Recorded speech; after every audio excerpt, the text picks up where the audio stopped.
Dalam beberapa tahun ke depan, Indonesia berpotensi mengalami transformasi terbesar dalam sejarah modernnya. Sebuah transformasi yang bukan hanya mengubah wajah ekonomi nasional, tetapi juga posisi negara ini di peta energi dunia. Selama puluhan tahun, Indonesia selalu dikenal sebagai negara yang kaya sumber daya alam. Tetapi ironisnya, justru menjadi salah satu pengimpor energi terbesar di Asia. Kita mengimpor BBM ratusan triliun rupiah setiap tahun, tergantung pada energi fosil, dan membayar mahal untuk ketidakmandirian tersebut. Namun sekarang, sebuah perubahan besar sedang bergerak.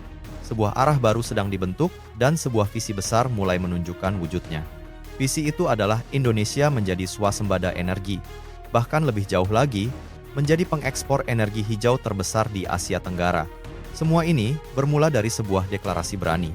Target Presiden Prabowo Subianto untuk membawa Indonesia menuju kemandirian energi dalam waktu 5 hingga 6 tahun ke depan. Banyak yang awalnya memandang target ini dengan skeptis, seolah-olah ini hanya impian besar yang sulit diwujudkan. Namun jika kita menelusuri data, melihat pergerakan industri global, dan memahami kekuatan strategis Indonesia, kita justru akan melihat bahwa target tersebut bukan sekadar mimpi. Target itu sangat mungkin dicapai.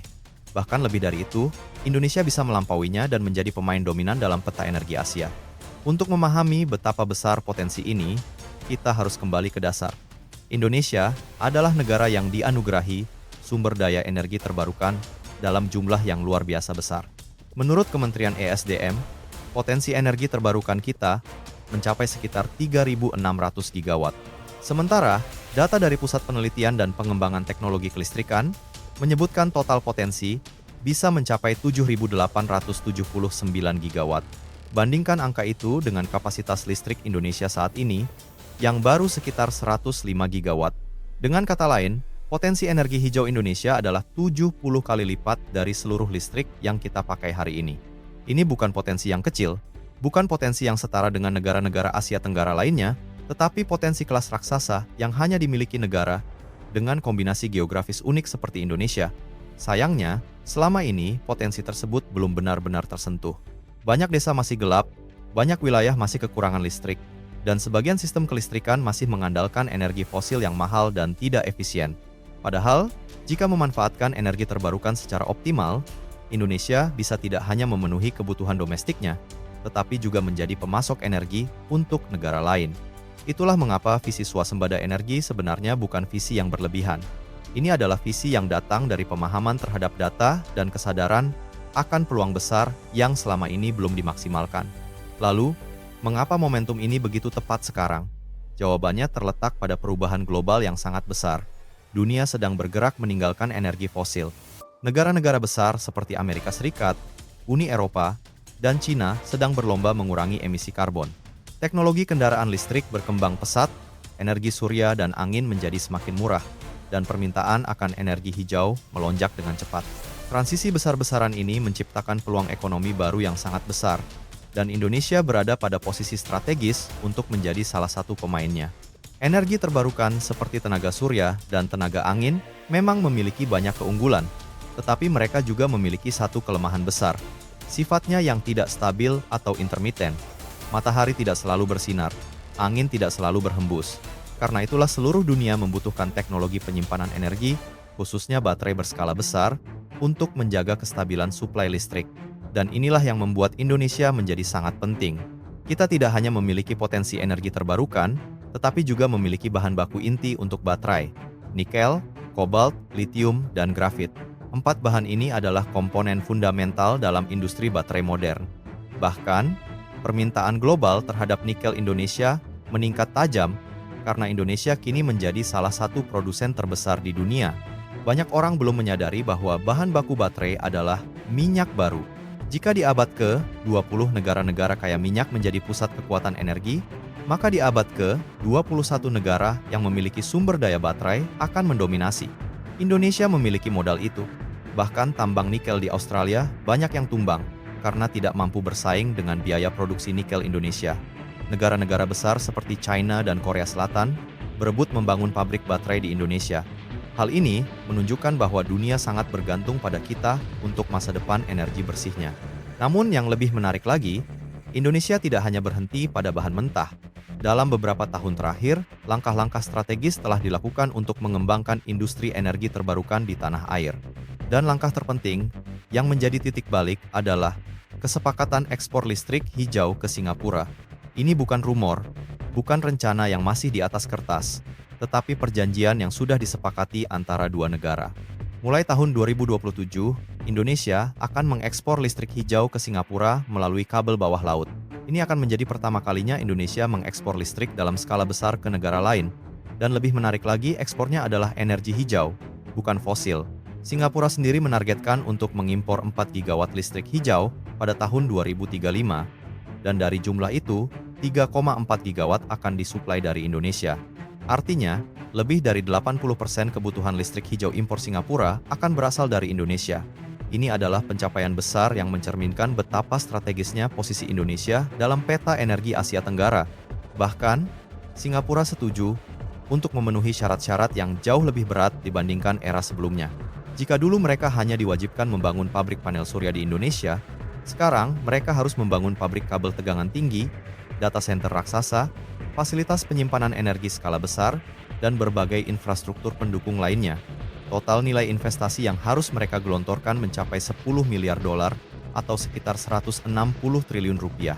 Belum termasuk pembangunan data center yang bisa mencapai hingga 40 triliun rupiah tambahan. Semua ini menunjukkan satu hal, Singapura tidak punya pilihan lain.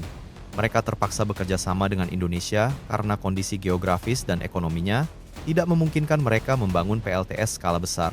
Harga lahan yang sangat mahal, keterbatasan ruang, dan ketiadaan bahan baku baterai membuat mereka harus mencari mitra strategis. Dan mitra terbaik di kawasan ini adalah Indonesia. Bahkan jika Singapura ingin menarik kabel listrik dari Australia, kabel itu tetap harus melewati wilayah Indonesia. Izin lintas laut tentu tidak murah, sehingga biaya listrik akan meningkat drastis. Akhirnya, pilihan paling efisien dan paling logis bagi Singapura adalah menggandeng Indonesia. Proyek yang akan menjadi fondasi pertama ekspor listrik hijau ini terletak di Pulau Bulan, Kepulauan Riau. Proyek ini digarap oleh Medco bersama mitra regional dengan investasi 3 miliar dolar. Pada tahap awal, PLTS raksasa akan dibangun di pulau tersebut, lengkap dengan kabel bawah laut yang menghubungkan Indonesia ke Singapura. Pada tahap awal, kapasitas yang diekspor adalah 600 megawatt, namun angka ini akan meningkat seiring pengembangan kapasitas penyimpanan baterai. Karena seperti yang kita tahu, PLTS tanpa baterai tidak bisa menyediakan listrik secara stabil. Dampak proyek ini sangat besar bagi Kepulauan Riau dan Indonesia secara keseluruhan. Ribuan lapangan kerja tercipta, ekonomi lokal menggeliat, dan teknologi maju masuk ke Indonesia. Para insinyur Indonesia akan belajar mengelola teknologi PV, skala utilitas, grid modern, kabel HVDC, dan sistem penyimpanan energi besar. Transfer teknologi ini sangat penting untuk masa depan Indonesia sebagai produsen energi hijau regional. Proyek ini akan menjadi model pertama yang kemudian bisa direplikasi di berbagai daerah lain seperti Kalimantan, Sulawesi, atau Nusa Tenggara. Selain itu, menurut perhitungan Medco, potensi investasi di sektor energi terbarukan Indonesia bisa mencapai 30 hingga 50 miliar dolar dalam satu dekade ke depan. Ini bukan angka kecil. Jika energi hijau dikelola dengan benar, pendapatan ini bisa menggantikan bahkan melampaui pendapatan dari ekspor batu bara dan migas. Karena energi hijau bukan hanya tentang listrik, ada industri panel surya, komponen kabel, kendaraan listrik, baterai penyimpanan energi, hingga industri data center yang membutuhkan suplai listrik stabil dan murah. Data center menjadi sangat penting dalam ekonomi digital masa depan. Perusahaan seperti Google, Meta, Amazon, hingga perusahaan fintech dan e-commerce raksasa memerlukan data center dengan pasokan listrik kuat dan stabil. Singapura selama ini menjadi pusat data center terbesar di Asia Tenggara. Namun, mereka mulai menghadapi masalah. Listrik tidak cukup, harga tanah mahal, dan kapasitas grid terbatas. Karena itu, mereka mulai melirik Indonesia, negara dengan listrik hijau berlimpah, tanah luas, dan biaya operasional lebih rendah. Dengan demikian, proyek ekspor listrik ini bukan hanya tentang listrik, tetapi membuka pintu bagi Indonesia menjadi pusat data center baru di kawasan. Sebagai negara dengan potensi energi terbarukan yang luar biasa, serta bahan baku baterai yang dibutuhkan dunia, Indonesia memiliki peluang untuk menjadi pusat energi hijau ASEAN. Jika kabel listrik bisa menghubungkan Pulau Bulan dengan Singapura, maka tidak ada alasan teknis mengapa kita tidak bisa menghubungkan listrik ke Malaysia, Thailand, atau Vietnam. Bahkan Australia bagian utara pun bisa menjadi pasar. Ingat, Australia memiliki energi surya yang besar, tetapi tidak memiliki bahan baku baterai.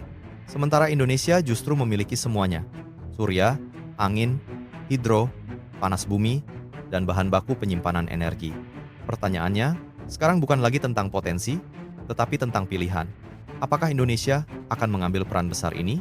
Apakah kita akan fokus mengembangkan hilirisasi nikel sehingga mampu menghasilkan baterai dan sistem penyimpanan energi skala besar? Apakah kita akan mengolah kekayaan alam menjadi nilai tambah, bukan menjualnya dalam bentuk mentah seperti yang terjadi selama puluhan tahun?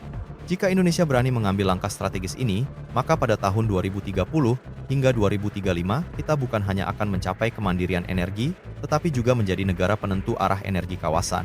Negara-negara ASEAN lainnya bisa menjadi bergantung pada suplai listrik hijau Indonesia. Dan ketika dunia semakin membutuhkan energi bersih, posisi Indonesia akan semakin kuat. Kita bukan hanya menjadi negara dengan sumber daya alam melimpah, tetapi menjadi negara dengan kekuatan energi yang menggerakkan ekonomi regional. Dengan semua peluang dan momentum yang ada, Indonesia sebenarnya sedang berdiri di ambang era kebangkitan energi baru. Era di mana energi hijau bukan hanya komoditas, tetapi senjata strategis yang menentukan masa depan bangsa. Dunia berubah, dan Indonesia memiliki semua yang dibutuhkan untuk bukan hanya mengikuti perubahan, tetapi memimpinnya. Pada akhirnya, Indonesia memiliki peluang emas yang jarang muncul dalam sejarah. Dunia sedang membutuhkan energi bersih, dan Indonesia memiliki kemampuan untuk menyediakannya. Pertanyaannya tinggal satu: apakah kita siap menjadi negara besar, atau hanya puas menjadi penonton dalam arena energi global?